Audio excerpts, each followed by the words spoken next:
ಪೂಜ್ಯ ಶ್ರೀಪಾದಂಗಳವರ ಚರಣಾರವಿಂದಗಳಲ್ಲಿ ಭಕ್ತಿ ಶ್ರದ್ಧಾಪೂರ್ವಕವಾದ ಅನಂತ ಸಾಷ್ಟಾಂಗ ಪ್ರಣಾಮಗಳನ್ನು ಸಮರ್ಪಣೆ ಮಾಡ್ತಾ ಪರಮ ಪೂಜ್ಯ ಶ್ರೀಪಾದಂಗಳವರಿಗೆ ಈ ಕಾರ್ಯಕ್ರಮಕ್ಕೆ ನಮ್ಮ ವೈಯಕ್ತಿಕವಾಗಿ ಹಾಗೂ ಮೈಟ್ಸ್ ಯೂನಿವರ್ಸಿಟಿಯ ಪರವಾಗಿ ಹೃತ್ಪೂರ್ವಕವಾದ ಭಕ್ತಿಪೂರ್ವಕವಾದ ಸ್ವಾಗತವನ್ನು ನಾನು ಕೋರ್ತಾ ಇದ್ದೇನೆ.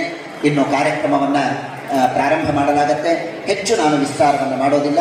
ಕಾರ್ಯಕ್ರಮದ ಈ ಸ್ವರೂಪವನ್ನು, ಇದರ ಒಂದು ಕೀನೋಟ್ ಅಡ್ರೆಸ್ ಅಂತನ್ನಬಹುದು, ಅದನ್ನು ಶ್ರೀಯುತರಾದಂತಹ ಮೈಟ್ಸ್ ಯೂನಿವರ್ಸಿಟಿಯ ವೈಸ್ ಚಾನ್ಸಲರ್ ಆದಂತಹ ಶ್ರೀಯುತ ಕೆ ರವಿ ಆಚಾರ್ಯ ಅವರು ನಡೆಸಿಕೊಡಬೇಕು ಅಂತ ಅವರಲ್ಲಿ ವಿಜ್ಞಾಪನೆ ಮಾಡಿಕೊಳ್ತಾ ಇದ್ದಾರೆ.